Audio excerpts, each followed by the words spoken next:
guys, welcome to the Diet Doc Life Mastery Podcast. I'm Dr. Kori Propst here with Dr. Joe Klemczewski. Good morning, Joe. Hey, Kori.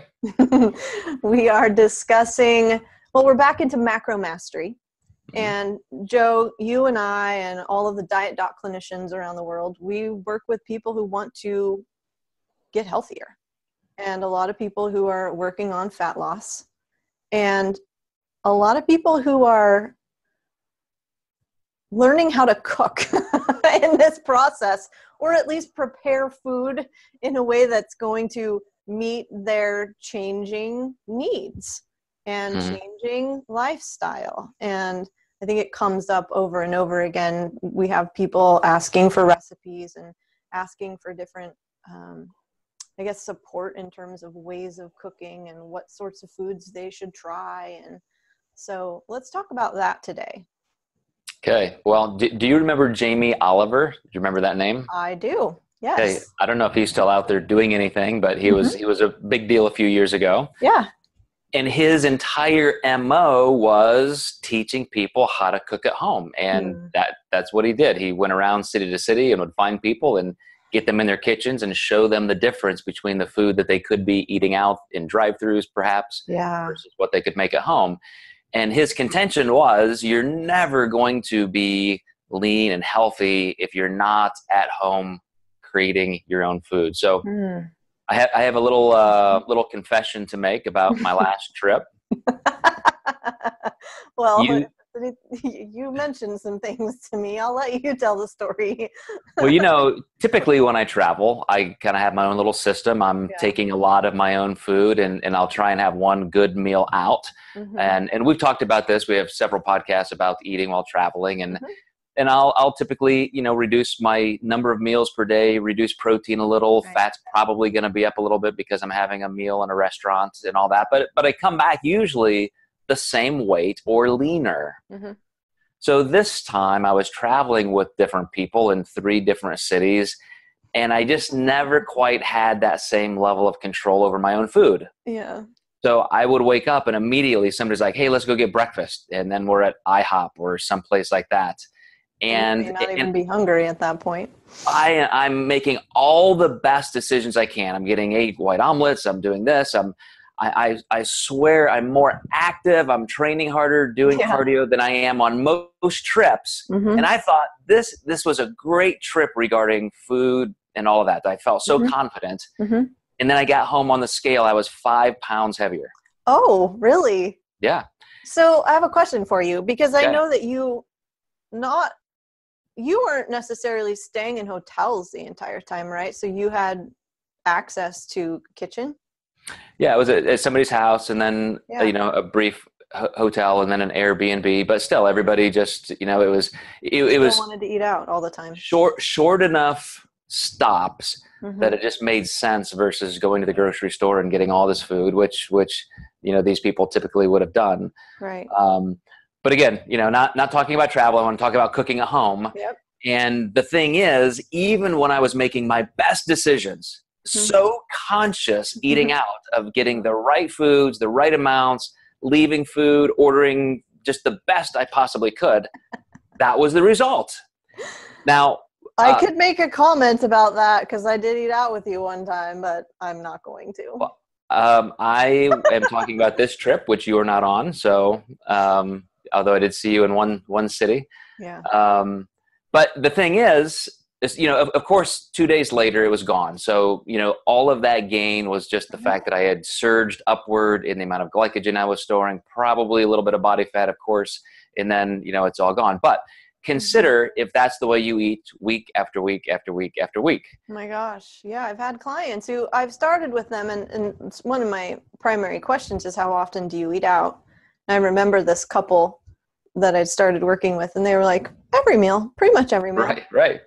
And I was just like, I was kind of blown away. It's so different from how I operate. Eating out for me feels like an ultimate treat. Like, I really look forward to it. And that was the thing with this couple is I was like, where do you like to go? What meals do you like to eat out? Because that, for me, it's like, ooh, I get to choose a place to eat out. And it was like, meh, whatever. Yeah. So even yesterday, I meet a friend for a business lunch. And again, I'm thinking, hey, I'm going to get this chicken breast salad and I get the one I like. And of course, it has just a little bit of cheese. This is a restaurant that I would leave the cheese on because I know it's actually good stuff. And I walked away, knowing that I probably had just as much fat in that salad as he did in his cheeseburger and fries. That's just a fact. But what Jamie Oliver did in his revolution going through the U.S., actually from Britain, is show people. I mean, he had a little bit of a social aspect, but it was really how much better you can enjoy food. And as much as I try to look at food as a point of pleasure, like you said, I'm pretty much just a utilitarian. I'm just gonna eat, what I need to get, through that meal and back into my day. It's just not a big deal for me. But I know in the times as a pro bodybuilder, when I was competing, I would always just bulk cook. Even if I'm not just teasing apart every little ingredient of a recipe and spending an hour making dinner, that would never happen with me. But I was still at least taking the time on a weekend afternoon to get everything I needed for the week cleaned, cooked, prepared, put back in the refrigerator. And now I at least have the staples I need to create the meals I want throughout the week. Yes. And I think that's, in a topic that we might title, recipes or cooking or both. I think that's an important differentiation to make, in that there are some people who love food, but they don't have the time. Absolutely. So I would love to ask you on that note, what are some of the recipe things? What are some of the ways that you create great food? And then the other side of that coin is for those of us who just want kind of that bulk cook need taken care of, how best to make sure that we're at least being consistent with that. So let's start with the recipes, because I know you love to make exquisite food. I do make exquisite food, but I hate recipes. Okay. I do not follow recipes because inevitably I end up changing this and substituting that and thinking that has far too much fat and I don't want all that protein, or this has too much sugar in it. And so I don't like recipes. I have recipe books that have never been opened. They look really pretty and they're awesome. But on that note of pretty, what I make has a lot of color in it. And that means that there are a lot of ingredients in what I cook, but it's all vegetables. It's like tricolored bell peppers and like purple and green kale and zucchini and yellow squash. And I'm telling you what was in my breakfast this morning. Broccoli, cauliflower, onion. Okay, so I don't like to cook from recipes, but I like to have a lot of very brightly colored things within my meals. And you could call me a foodie, Joe, because I really enjoy food. And I'm not going to eat anything that I don't like. So I am picky that way. But you had all of that food available to make your breakfast. Oh, I absolutely did. My grocery list is the same every single week. It has all of those vegetables on it. It's got like lean chicken breast on it. It's the same. I may have a different protein source with that breakfast every day, but to your point, yes, I had all of those available to me. How long did it take you to make your breakfast? 10 minutes. Yeah. 10 minutes. I mean, you put it in a pan and you're sauteing it in veggie broth. It's really not complicated. And it doesn't take long. People think that chopping things takes a long time. If you actually timed yourself, you would find out that it's really quite easy. But for people who do need to save time, and I'm one of those people, like I can't spend 3 hours cooking a really nice dinner every night. Maybe it's in my life at some point, like I would love to. I'd love to be able to do that. I don't bake anymore for health reasons, but also just because I don't have the time and I don't want necessarily right now in my life want those types of foods around, but I do bulk cook too. And it typically happens on the weekend where I'm cooking 5 pounds of chicken at once and I'm roasting 3 or 4 pans of vegetables. So those are available because like my lunch today, it's going to be a massive salad, very colorful, bright salad again with a lot of cooked vegetables that are just, they're in the refrigerator that I can just throw into it.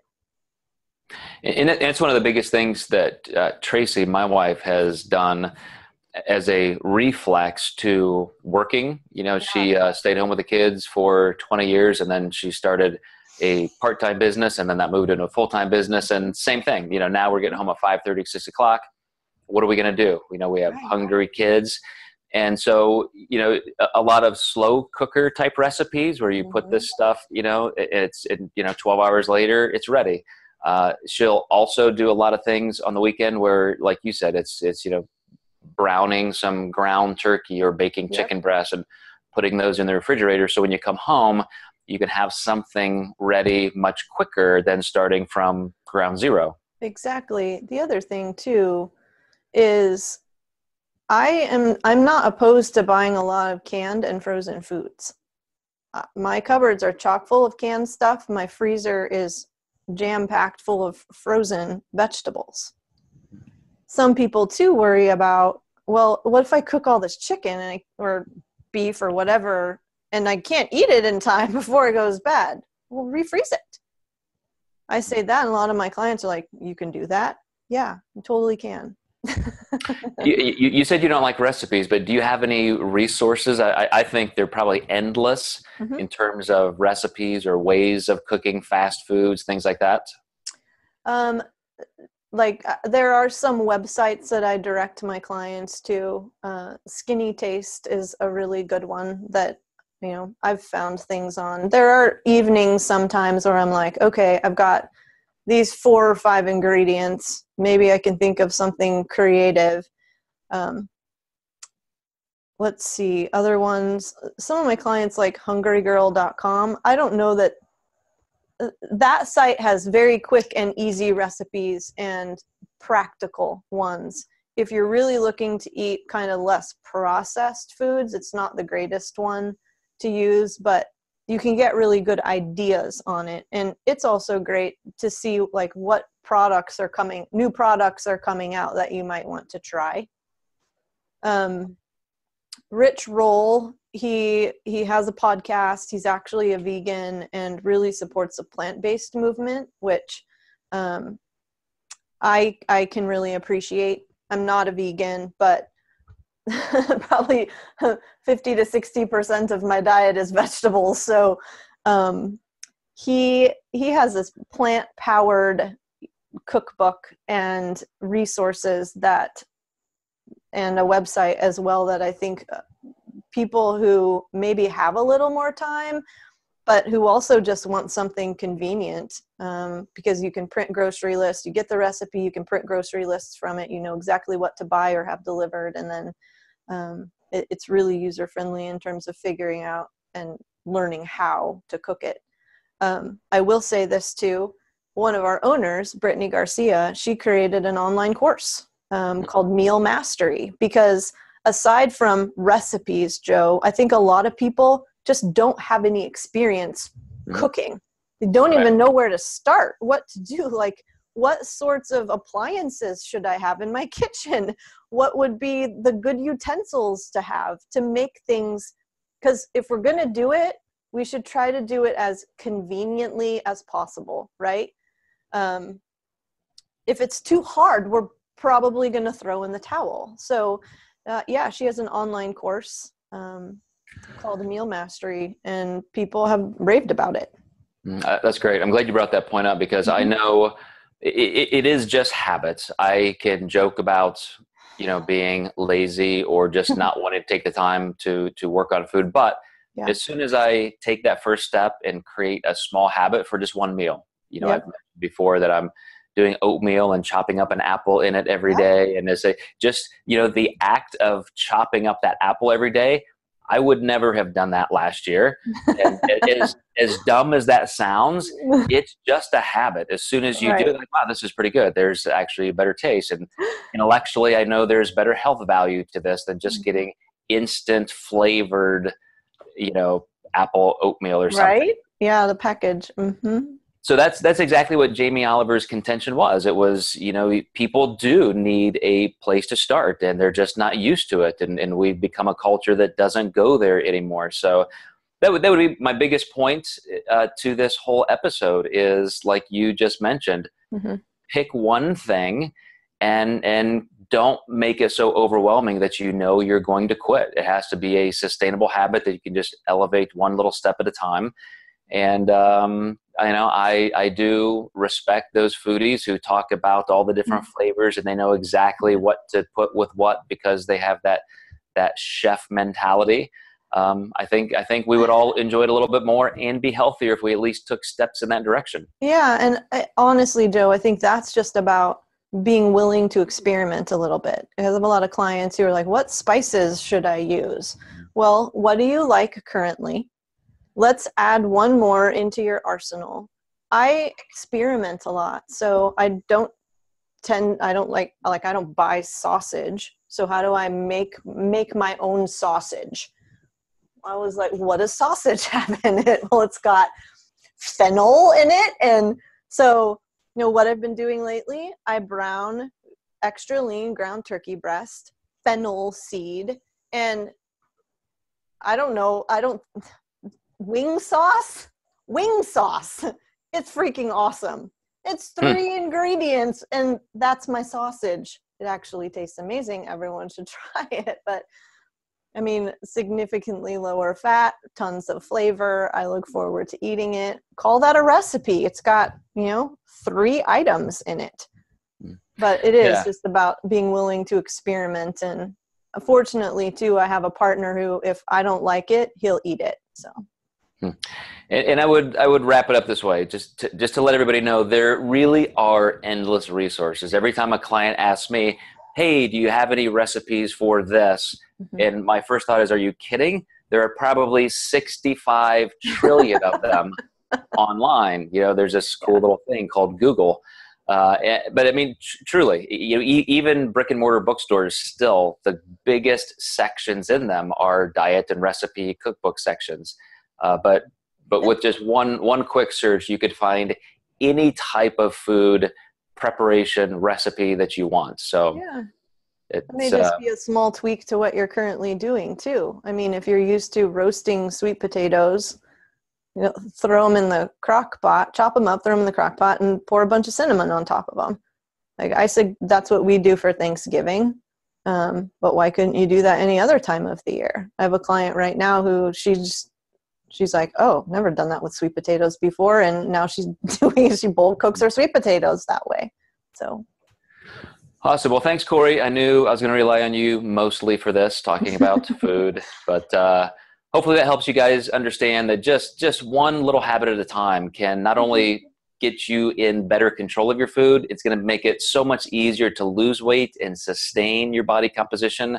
You won't be blindsided when you get home from trips like I was, just thinking you're ordering healthy. You got to stay in more control over your own food, and you'll never regret that. So, awesome, Joe. All right. Thanks, Kori, and we will catch you guys next time. Thanks, guys.